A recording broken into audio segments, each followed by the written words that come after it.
안녕하세요. 메이저리그 칼럼니스트 이현우입니다.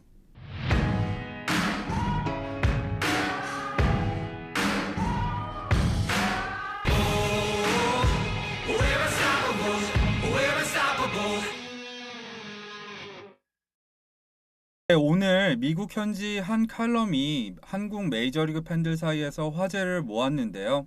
바로 댄 짐브로스키가 쓴 이 칼럼입니다. 우리나라 말로 옮기자면 2019년 투수 예상 성적, 우리는 어디에서 잘못됐나, 이 정도가 아닐까 싶거든요. 그런데 한국 매체에서는 이런 식으로 제목을 달았죠. 대충 읽으면 미국 언론에서 류현진 선수를 동양인이라고 과소평가하다가 잘 던지니까 뒤늦게 반성하는 것처럼 들리잖아요. 저도 비슷한 일을 하다 보니까 왜 이런 식으로 제목을 달았는지는 대충 알 것 같습니다. 하지만 이런 제목은 잘못됐죠. 왜냐하면 이런 제목으로 인해서 메이저리그 팬들이 오해를 할 수도 있기 때문입니다. 우선 칼럼을 쓴 댄 짐브로스키는 GIPS 집스라고 보통 읽죠. 집스 프로젝션을 만든 사람입니다. 그리고 프로젝션은 기자 한 명이 선수 여러 명을 보면서 한 명 한 명씩 주관적으로 평가하는 지표가 아닙니다. 네, 프로젝션은 모든 선수에게 동일한 수식이 적용되고요. 지금 옆 화면에는 집스 프로젝션의 계산식이 나오고 있는데요. 이걸 모든 선수에게 일괄적으로 대입한다는 얘기입니다. 그러니까 수식이 문제라면 모를까 댄 짐브로스키가 류현진 선수를 개인적으로 과소평가했다고 한다면 그건 정말 큰 착각이죠. 물론 프로젝션은 이렇게 일괄적인 이 공식을 모든 선수에게 대입을 하다 보니까 선수 개별적으로 놓고 봤을 때는 당연히 오류가 많을 수밖에 없습니다. 예를 들어서 건강했던 어떤 선수가 갑자기 토미존 수술을 받아서 전력에서 이탈을 하게 되면 프로젝션은 당연히 안 맞게 되겠죠. 마찬가지로 예전에 젊었을 때 랜디 존슨이 제구를 잘 못하다가 어느 순간 놀란 라이언의 코치를 밟고 제구를 잘하게 됐잖아요. 그런데 이런 것도 당연히 프로젝션은 반영을 하지 못하겠죠. 마찬가지로 호세 바티스타가 이제 스윙을 고치면서 10개 남짓의 홈런을 치던 타자에서 갑자기 30홈런, 50홈런 치는 타자로 발전을 했는데 이런 걸 프로젝션이 통계적인 수식을 통해서 절대 잡을 수가 없습니다. 그럼 이쯤에서 궁금하신 분들이 상당히 많을 것 같아요. 왜 맨날 틀리는데 프로젝션을 시즌 전에 발표하고 그러냐, 이러신 분들이 많을 겁니다. 그런데 거기엔 명백한 이유가 있죠. 바로 객관적인 잣대로 선수가 놓인 현재 상황을 바라볼 수 있게 해주는 지표이기 때문입니다. 프로젝션처럼 객관적인 지표를 쓰지 않으면은 선수를 예측할 때 당연히 개인적인 이 선호도가 반영될 수밖에 없습니다. 예를 들어서 저를 포함한 메이저리그 팬들은 모두 류현진 선수가 건강하게 안 아프고 잘 던지길 바랬겠죠. 또 마찬가지로 추신 선수가 비록 이 에이징 커브라고 하죠. 나이대별 이 성적 곡선에서는 분명히 하향세를 탈 나이지만 나이를 뛰어넘는 활약을 해주길 바라고 있을 거 아니에요. 그런데 그렇다고 해서 모든 선수를 이 똑같은 기준으로 바라보는 프로젝션에 류현진 선수나 추신 선수만 다른 이 수식을 대입할 수는 없겠죠. 그러면 프로젝션이 가진 의미는 퇴색될 수밖에 없습니다. 그냥 통계 지표를 활용한 프로젝션은 객관적이고 평균적인 잣대라고 보면 될 것 같아요. 물론 전체적으로 보면 예측력이 상당히 높은 편이지만 방금 전에 말했듯이 이 개별 선수로 들어가면 예측은 당연하게 틀릴 수밖에 없습니다. 자, 이럴 때 우리는 어떻게 해야 되느냐? 그냥 통계 지표는 이렇구나 하면서 우리는 마음껏 류현진 선수를 응원하면 됩니다. 그리고 프로젝션보다 잘하면 그 예상을 뛰어넘은 선수를 칭찬하면 되겠죠. 근데 우리는 그게 좀 잘 안 되는 것 같아요. 이 선수가 예상을 깬 게 정말 놀라운 일이고 그것에 대해서 칭찬을 하기도 모자란데 그게 아니라 선수는 원래부터 잘할 거였는데 예상이 잘못됐다. 이런 식으로 받아들이다 보면은 한 선수가 활약을 했을 때는 당연한 게 돼버리고요.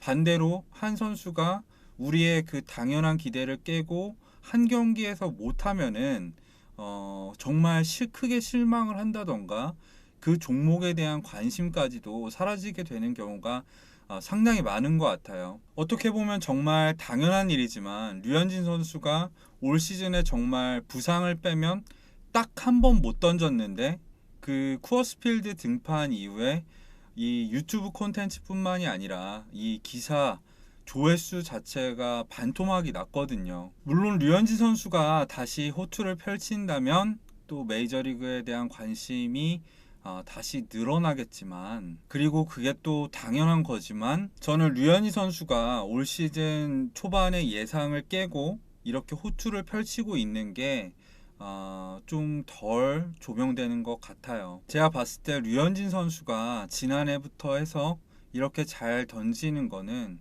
그야말로 예상을 깬 기적이라고 생각을 합니다. 요새 류현진 선수가 잘 던지다 보니까 저도 종종 까먹는데, 류현진 선수는 관절화순 수술을 받은 선수잖아요. 근데 류현진 선수 수술할 때 나왔던 얘기가 뭐였죠? 이 관절화순을 받은 메이저리그 투수 가운데 이 수술을 받기 이전처럼 던지는 투수의 비율이 7%밖에 되지 않는다는 거였죠. 그마저도 대부분은 이 어깨 수술을 받은 것 자체로 은퇴를 한 경우도 상당히 많았었습니다. 그런데 류현진 선수는 최근에 어깨 수술을 받을 때보다 훨씬 잘 던지고 있잖아요. 전 이것 자체가 통계적인 예상에서 벗어난, 예상을 깬 기적이라고 생각을 합니다. 프로젝션보다 잘 던지는 것도 이것과 마찬가지라고 생각을 해요. 프로젝션 성적 자체가 최근 4년간 데이터를 바탕으로 하기 때문에 류현진 선수가 어깨 수술에서 돌아와서 다시 팔꿈치 괴사 조직 수술을 받고 이탈했던 2016년 성적도 반영이 당연히 되겠고요. 어깨 부상으로 완전히 이탈해 있던 2015년 성적도 반영이 되어 있거든요. 집스 프로젝션에서 예측한 평균 자책점 3.71은 이런 모든 것들이 반영된 숫자입니다. 그런데 류현진 선수는 이런 예상보다 지금 현재까지 절반 이상 낮은 평균 자책점을 기록하고 있잖아요. 그러면 그렇게 예측을 한 프로젝션을 비판할 게 아니라 류현진 선수를 저는 칭찬을 해야 된다고 생각을 합니다. 사실 이건 스포츠에서 모든 통계를 기반으로 한 예상에 해당되는 얘기입니다. 예를 들어서 메이저리그에서 아무리 강한 팀도 한 시즌을 놓고 봤을 때 30%의 경기에서는 지잖아요. 만약에 전력이 강한 팀이 전력에 약한 팀이랑 붙었을 때 거의 100% 승리를 한다면 그게 무슨 의미가 있겠습니까? 어느 스포츠보다 지표가 발달했지만 또 어느 스포츠보다 이런 통계적인 지표가 맞지 않는 종목이 저는 야구라고 생각하거든요.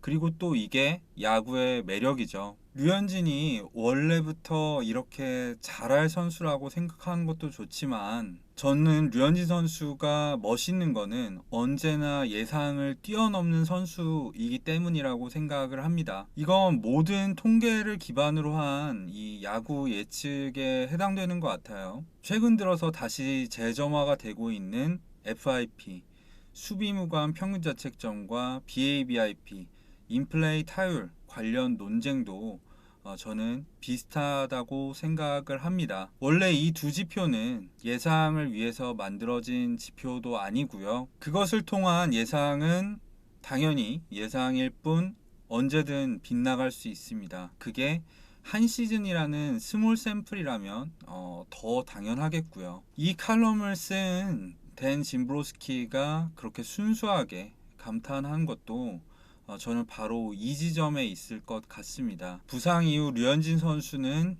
모든 통계적인 예상을 깨왔고요. 저는 앞으로도 그래줄 수 있을 거라고 믿고 있습니다. 이건 제가 세이버매트릭스를 선호하는 메이저리그 칼럼니스트인 거랑은 전혀 별개의 얘기이고요. 사실 올 시즌 류현진 선수가 잘하는 이유를 세이버매트릭스 여러 지표에서 찾을 수 있는데 그거는 이제 다음 시간에 제가 소개해 드리도록 하겠습니다. 오늘 제 얘기는 여기까지고요. 지금까지 들어주셔서 감사합니다.